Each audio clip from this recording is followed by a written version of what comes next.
irrational fear of being addicted to caffeine.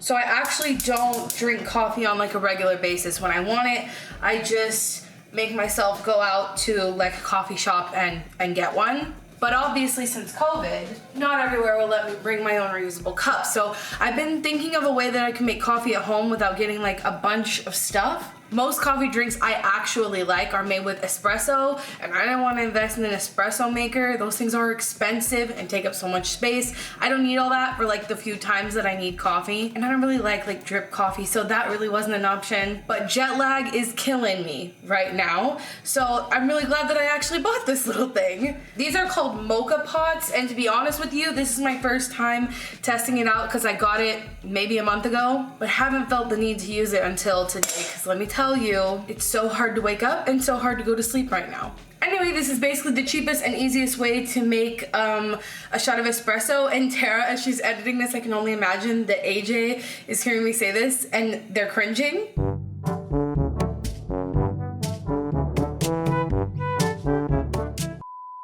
But yeah, I'm gonna try to make espresso today, and today basically this video is going to be me trying to reset my life after being gone for nearly a month. So many changes out in the garden, I gotta get out there. I need to go grocery shopping, we need to unpack, probably declutter a little bit, so it's basically what we're gonna do today after we do this, because much needed.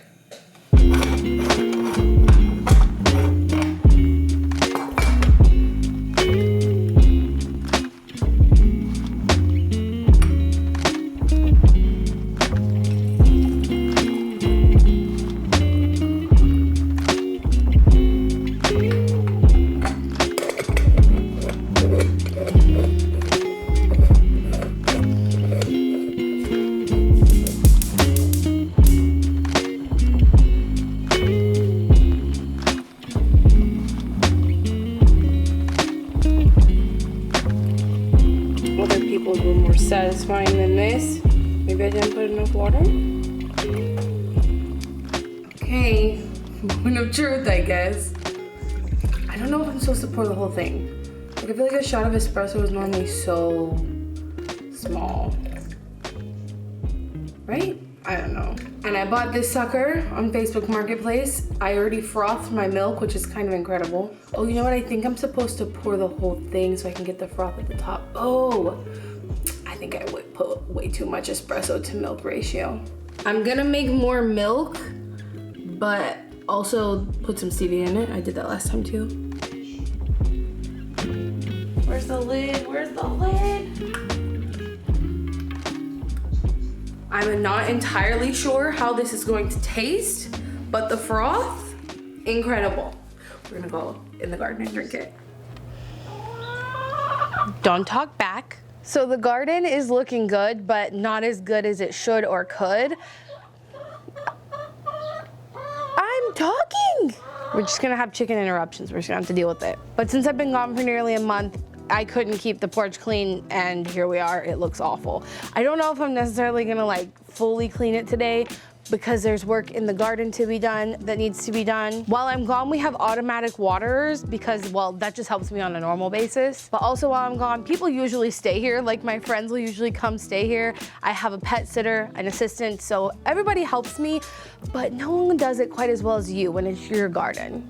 You know what I mean? So once I'm done with this, we'll get started around the garden, hopefully before the sun makes it over those trees. That's always my goal, not to be out here once the sun makes it over the trees. My outdoor cats are eating right here. The girls are all finding the worms I use to distract them from eating the cat's food. And I'm gonna sit here and drink my coffee. Maybe scroll TikTok. Okay, not bad. I wish it had flavor and not just sweetness from the stevia, but you live and you learn.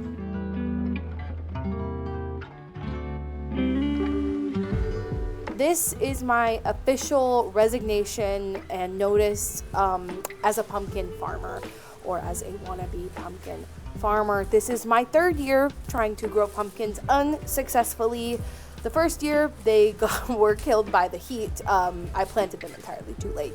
The second year they were killed by the cold because I guess I planted them too late still. And this year they are killed by the heat again, and I planted them at a good time. So I think the consensus is just pumpkins don't grow in Texas. although that's not true because I know plenty of farms that grow pumpkins in Texas, but Shelby's farm, no pumpkins growing in Texas. So this is me pulling out what's left of the pumpkins I had planted here. I had planted 3 varieties, and honestly, one was already on its last leg when I left for the trip, and another one of them was looking a little sketchy, and you know, all 3 of them have sadly passed on. That's one of the fun, I don't know if you call it fun, but that's one of the things about gardening is you just learn more and more and more over time, and it really is this experience of being okay with failure. It's one of the only areas in my life that, like, when things don't work out, I'm like, whatever, try again next year. This is the biggest shocker when I came back from the trip. Look at the freaking tomatoes, y'all. Like, they are fully overgrown, and I've never had this happen before. I grow tomatoes in this bed every year, and the difference is this year I actually planted a different variety called yellow pear tomatoes, which are really cool and I'm excited about, but the size they were when I left for this trip 3 weeks ago and the size they are now is insane. You're gonna need a basket. So as much as I feel like the space in my garden was wasted because I had to pull the pumpkins out and it's a little late to start most things, it's not, because these tomatoes basically just overtook where those pumpkins were, at least their spot in the bed. Anything can grow up the trellis, and that's all great, fine, and dandy. Speaking of the trellis, this is like a shade cloth that I put up here for the girls because they like to scratch around this bed, as you can see here, and they do it sometimes in the middle of the day. Well, they don't just scratch, they dust bathe, which is a way that chickens keep cool, and obviously they're hot in the middle of the day, and then they're sitting in the blistering hot sun trying to cool off with the dust bath. So I kind of rigged this up so that they could have shade when it's the hottest part of the day. And a really exciting added benefit of putting up the shade cloth is that my strawberries were still alive when I came back. By now, this time last year, my strawberries were done. They cannot handle the heat, but the shade cloth made them grow more, and so it looks like I'm gonna get a few more strawberries out of the ones I have left this year, which is very exciting. Oh, holy shit, oh my god. Okay, this pomegranate tree is totally dead, right? Like, there's no life up there. I need to get someone to come cut it down. I don't think I can do it myself, but it's obviously sprouting babies at the bottom. I don't bother with those, but if they start growing here right next to the house, that's a problem. Look at this fucking root. This tree here is growing out of this massive root. Look how big that thing is, and it's coming from over there. I have to cut that. It has to die. A fun part of being a homeowner is constantly worrying about your foundation, about water getting to your foundation, roots getting to your foundation, termites getting into your foundation. So we're just gonna chop that baby so that it doesn't cause any problems. This might be a bit overboard, but I accidentally, well, not accidentally, I purposefully stole these from my mom, and it's what we've got, so.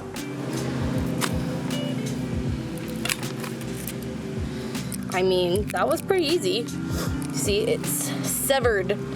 If I wasn't an environmentalist, and again, if I asked my dad or Madison's dad, they'd tell me to put root killer or diesel on it. We'll just see if that root comes back, and we'll keep an eye on it and just keep cutting it, because honestly, you have to cut it once a year. It's not that big of a deal. Since I was gone, some of my sunflowers have opened up, which is very exciting. I have a total of 11 planted over here and then just a couple more on a different part of the garden. But I need to pull the dead leaves off of all of them. And something else I've learned through gardening is leaves brown.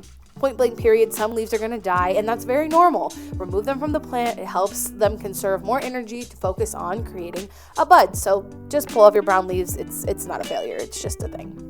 Most other things are doing well. My fig tree has figs on it. My milkweed is thriving. My lavender also surviving.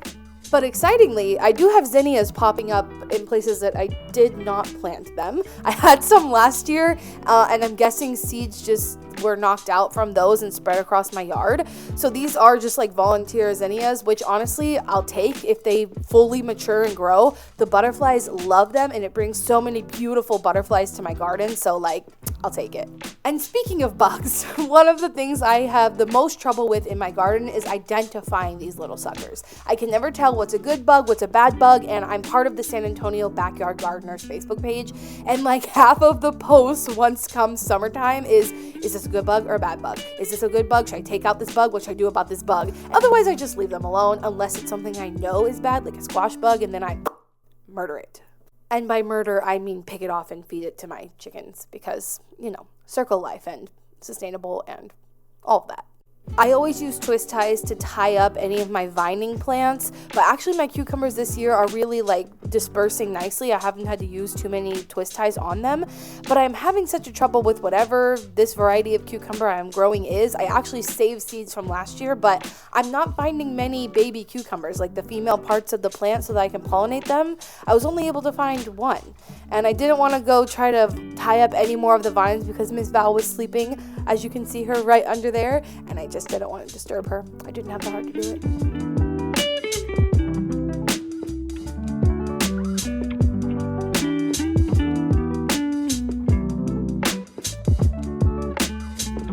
All right, can you see that? Let's see if it'll focus for you. That is the sun infiltrating the yard. Therefore, we are done with garden work for the morning. Also, once the sun starts hitting the backyard, I close the blinds, which I talked about this recently in a video where I talked about the non-aesthetic side of zero waste, which inevitably just means sustainable living, and you know what I mean. But we finally got these blinds installed. Actually, they got installed while we were gone, and we came home to them, and what a difference it makes for not having to run the AC during the heat of the day. But I thought I would show you guys because we haven't had blinds before. I talked about it in that video. If you missed that video, I'll link it up here.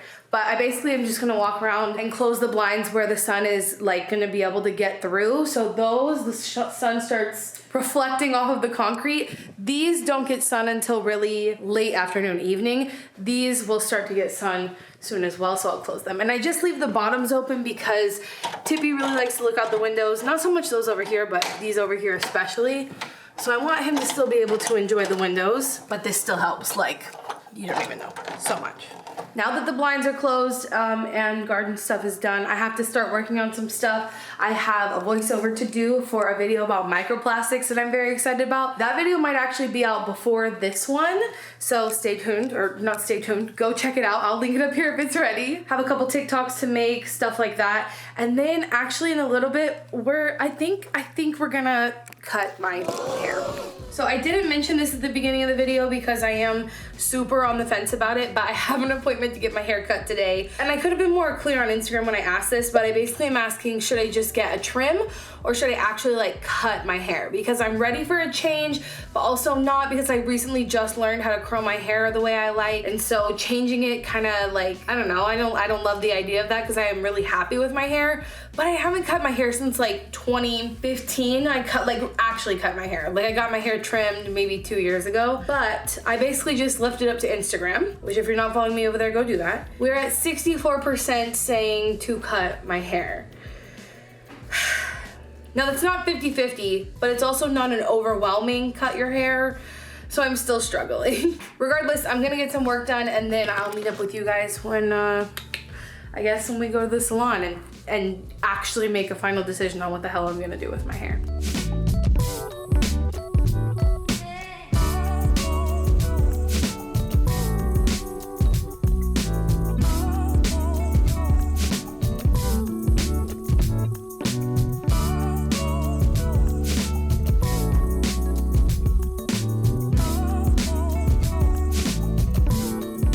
Alright, 2 TikToks down, 1 voiceover done, and it's almost time to leave for my hair appointment.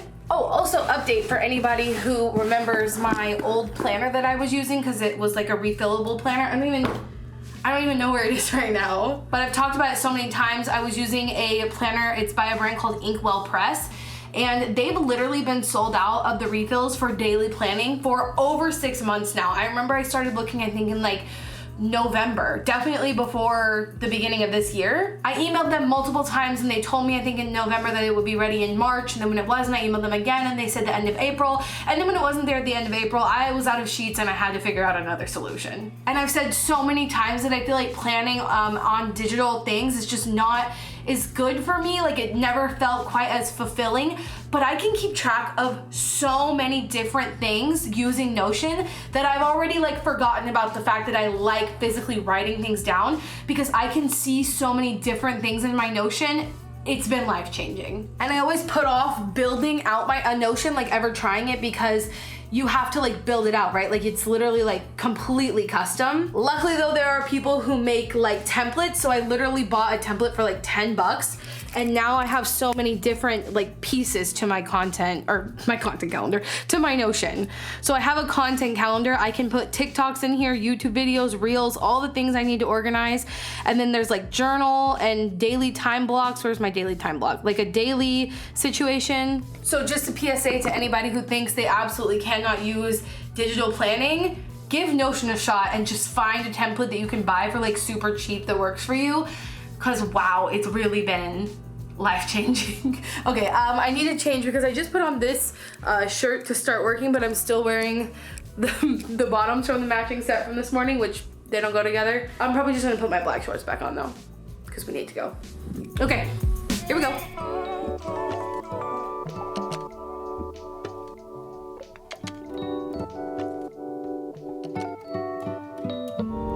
Okay, it is steaming hot in this car, but I did it, y'all. I did it. Wait, can we take my steering wheel down so you can see it more?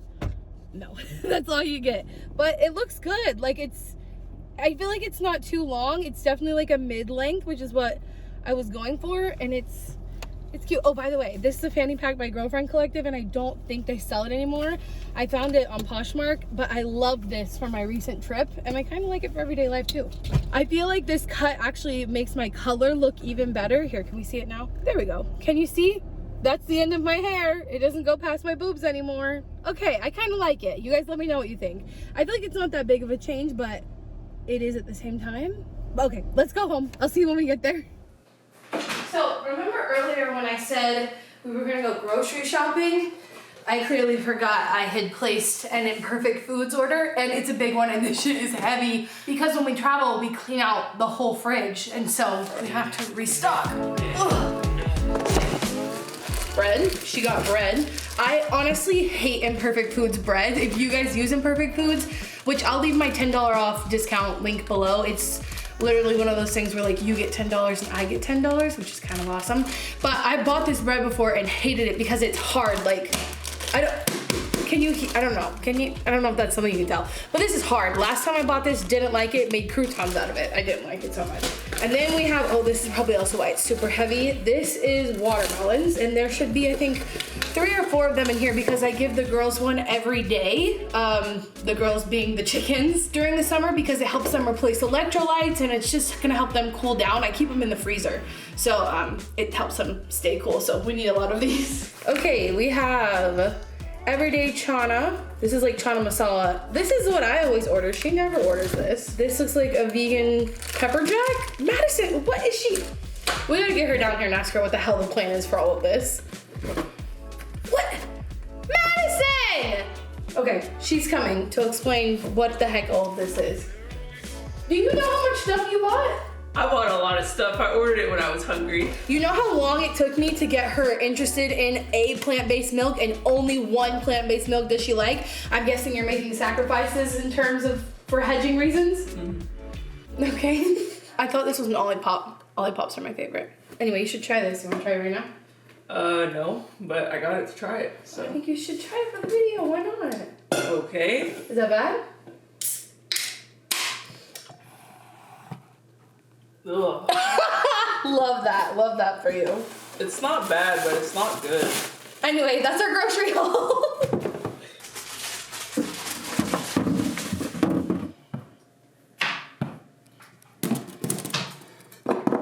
It's getting to be that time of the day when I give the girls their watermelon. Like I said, I keep it in the freezer because it helps them cool down. Like hey, what's the temperature outside? In San Antonio, it's currently 92 degrees. I'll take it. I don't think this is a new discovery, but like the other day I was eating a snow cone and I was so hot. And by the time I was done with it, I felt great. So basically what I'm saying is this is a chicken snow cone. Anyway, I'm gonna let these sit out for a little bit and let them defrost so that they can actually peck away at it and get to some of the watermelon, and then I'll cut up some more. Actually, this one over here is older. FIFO, as Madison says. This one's tough. Woo! I never get these even. Look at this. Look how much bigger this one is than this one. Like, I obviously bought bowl covers for bowls, but I use it most commonly for my watermelon. Actually, that one fits, but there's also a smaller one. That one I'll do. And then this will go in the fridge, and then I'm gonna cut this one up to go into the freezer. Chickens, where are you? Hi, doggy. Very excited. You want a watermelon? Ooh.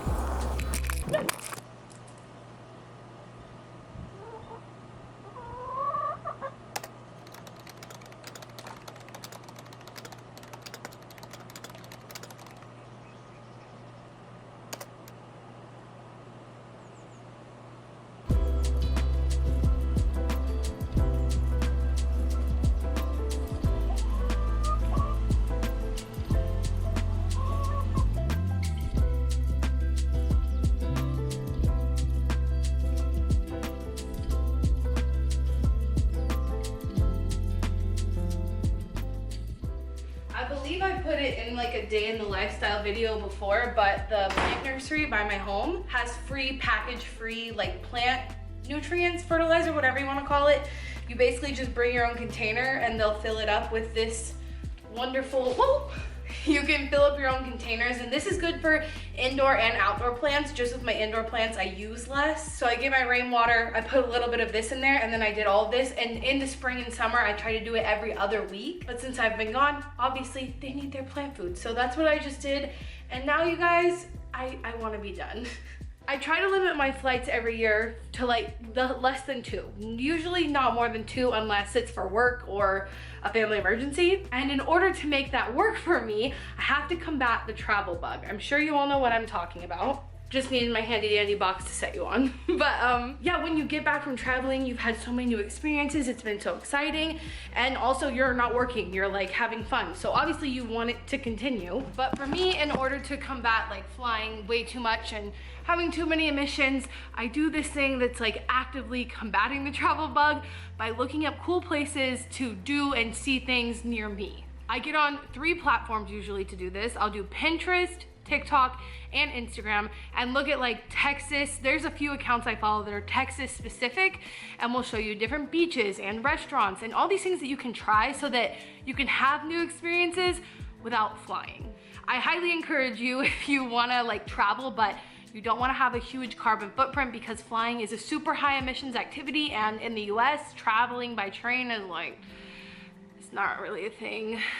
At least not in Texas. Like when I was in the Northeast, I took a train from DC to New York to Boston. Like I was able to get around with trains there. But once you get outside of the Northeast, it's like, but I'll basically just scroll through this page and remind myself that I can still have new experiences, I can still travel, I can still be outdoors, and I don't have to go far to do it. But that's pretty much it for this vlog. I hope you learned something new. I hope you enjoyed it. My routine is like sustainable, but it has to do with obviously like resetting my life. So that's it for me today. Thank you so much for hanging out with me. And remember, until next time, you cannot do all the good that the world needs, but the world needs all the good that you can do. Bye guys.